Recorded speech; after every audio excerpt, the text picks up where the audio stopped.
ಬರೀ 300 ರೂಪಾಯಿ ಖರ್ಚು ಮಾಡಿ ನಿಮ್ ಕಬ್ಬಿನ ಬೆಳವಣಿಗೆ ಹೆಚ್ಚು ಮಾಡಬೇಕಾಗಿತ್ತಪ್ಪ ಅಂತಂದ್ರೆ ವಿಡಿಯೋ ಪೂರ್ತಿ ನೋಡ್ರಿ. ನಮಸ್ಕಾರ ರೀ ಎಲ್ಲಾ ರೈತರ ಮಂದಿಗೆ. ನಿಮ್ ಮಣ್ಣಲ್ಲಿರೋ ಸೂಕ್ಷ್ಮಾಣು ಜೀವಿಗಳ ಸಂಖ್ಯೆ ಹೆಚ್ಚು ಮಾಡಬೇಕಾಗಿತ್ತು ಮತ್ತು ಆರ್ಗ್ಯಾನಿಕ್ ಕಾರ್ಬನ್ ಹೆಚ್ಚು ಮಾಡಬೇಕಾಗಿತ್ತಪ್ಪ ಅಂತಂದ್ರೆ ಈ ವಿಡಿಯೋ ಪೂರ್ತಿ ನೋಡ್ರಿ. ಈ ಟಾನಿಕ್ ಯೂಸ್ ಮಾಡೋದ್ರಿಂದ ನಿಮ್ ಕಬ್ಬಿನ ಬೆಳವಣಿಗೆನೂ ಹೆಚ್ಚಾಕೈತ್ರಿ. ಮತ್ತೆ ಕಬ್ಬು ಒಂದೇ ಅಲ್ರಿ, ಎಲ್ಲಾ ರೀತಿ ಬೆಳೆಗಳಿಗೆ ಬೆಳವಣಿಗೆ ಹೆಚ್ಚಾಕೈತ್ರಿ. ಮತ್ತೆ ನಿಮ್ಮ ಇಳುವರಿದಾಗೂ ಹೆಚ್ಚಿಗೆ ಕಾಣಬಹುದು ನೋಡ್ರಿ. ನೀವು ಇದು ತಯಾರು ಮಾಡಕ್ ಏನೇನ್ ಬೇಕಪ್ಪ ಅಂತಂದ್ರೆ 10 ಕೆಜಿ ಸಗಣಿ ಬೇಕು ನೋಡ್ರಿ. 10 ಕೆಜಿ ಸಗಣಿ ತಗೋಬೇಕ್ರಿ.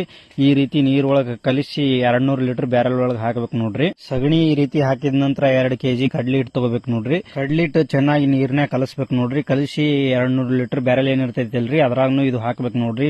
ಕಡ್ಲಿ ಹಿಟ್ಟು ಕಲಿಸಿದ್ದು. ಕಡ್ಲಿ ಹಿಟ್ಟು ಒಂದೇ ಅಲ್ರಿ, ನೀವು ಯಾವ್ದು ಬೇಕಾದ ದ್ವಿದಳ ಧಾನ್ಯದ ಹಿಟ್ಟು ತಗೋಬಹುದು ನೋಡ್ರಿ. ನೆಕ್ಸ್ಟ್ 2 ಕೆಜಿ ಆರ್ಗ್ಯಾನಿಕ್ ಬೆಲ್ಲ ತಗೋಬೇಕು ನೋಡ್ರಿ. ಯಾಕಪ್ಪ ಅಂತಂದ್ರೆ ಆರ್ಗ್ಯಾನಿಕ್ ಬೆಲ್ಲ ತಗೊಂಡ್ರೆ ಒಳ್ಳೆ ರಿಸಲ್ಟ್ ಕೊಡ್ತೈತ್ರಿ ನಿಮಗ. ತಗೊಂಡಿದ್ ಬೆಲ್ಲ ಸಣ್ಣ ಮಾಡಿ ಈ ರೀತಿ ಬ್ಯಾರಲ್ದಾಗ ಹಾಕ್ಬೇಕು ನೋಡ್ರಿ ಬೆಲ್ಲಾನು. ನೆಕ್ಸ್ಟ್ ಏನ್ ತಗೋಬೇಕಪ್ಪ ಅಂತಂದ್ರೆ 5 ಲೀಟರ್ ಗೋಮೂತ್ರ ತಗೋಬೇಕು ನೋಡ್ರಿ. ನನ್ ಕಡೆ 5 ಲೀಟರ್ ಇಲ್ಲಾರ್ದಕ್ಕೆ 1 ಲೀಟರ್ ಇತ್ರಿ, ಅಷ್ಟ ತಗೊಂಡ್ ಹಾಕಾಕತ್ತಿ ನೋಡ್ರಿ. ಇವೆಲ್ಲ ಹಾಕಿದ ನಂತರ ನಿಮ್ ಹೊಲದಲ್ಲಿರೋ ಒಂದ್ ಹಿಡಿ ಮಣ್ಣು ತಗೊಂಡು ಬ್ಯಾರಲ್ ಹಾಕ್ಬೇಕು ನೋಡ್ರಿ. ಮಣ್ಣ ಯಾಕೆ ಹಾಕ್ಬೇಕಪ್ಪ ಅಂತಂದ್ರೆ ನಿಮ್ ಮಣ್ಣಾಗ ಆಲ್ರೆಡಿ ಸೂಕ್ಷ್ಮಾಣು ಜೀವಿಗಳು ಇರ್ತಾವ್ರಿ, ಅದ್ರ ಸಂಖ್ಯೆ ಹೆಚ್ಚು ಮಾಡಾಕ ಈ ರೀತಿ ಒಂದ್ ಹಿಡಿ ಮಣ್ಣು ಹಾಕ್ಬೇಕು ನೋಡ್ರಿ ಬ್ಯಾರಲ್ ಒಳಗ. ಎಲ್ಲ ಹಾಕೋದು ಕಂಪ್ಲೀಟ್ ಆದ ಬಳಿಕ ಈ ರೀತಿ ಎಡದಿಂದ ಬಲಕ್ಕ ಮತ್ತು ಬಲ್ಲದಿಂದ ಎಡಕ್ಕೆ ತಿರುಗಿಸ್ಬೇಕು ನೋಡ್ರಿ. ಈ ರೀತಿ ಡೈಲಿ ಮುಂಜಾನೆ ಮತ್ತು ಸಂಜೆ ಕಡೆ 2 ಟೈಮ್ ತಿರುಗಿಸ್ಬೇಕು ನೋಡ್ರಿ. ನೀವು ಬ್ಯಾರಲ್ ಬಾಯಿಗೆ ಒಂದು ಈ ರೀತಿ ಮುಚ್ಚಿಕೆ ನೆಳಿ ಇಡ್ಬೇಕು ನೋಡ್ರಿ. ಎಷ್ಟು ದಿನ ಇಡ್ಬೇಕಪ್ಪ ಅಂತಂದ್ರೆ 6 ರಿಂದ 7 ದಿನ ಇಟ್ಟರೆ ಬಹಳ ಅಂದ್ರೆ ಬಹಳ ಬೆಟರ್ ರಿಸಲ್ಟ್ ಕೊಡ್ತೈತಿ ನೋಡ್ರಿ ನಿಮ್ ಬೆಳೆಗಳಿಗೆ.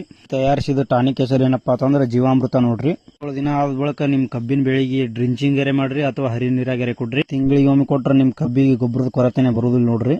ವಿಡಿಯೋ ಇಷ್ಟ ಆದ್ರೆ ವಿಡಿಯೋಕ್ಕೊಂದು ಲೈಕ್ ಮಾಡ್ರಿ, ಮತ್ತೆ ಹಂಗೆ ನನ್ನ ಪೇಜಿಗೆ ಇಷ್ಟು ಫಾಲೋ ಮಾಡ್ರಿ. ಎಲ್ಲಾ ರೈತರಿಗೆ ಈ ವಿಡಿಯೋ ಶೇರ್ ಮಾಡ್ರಿ.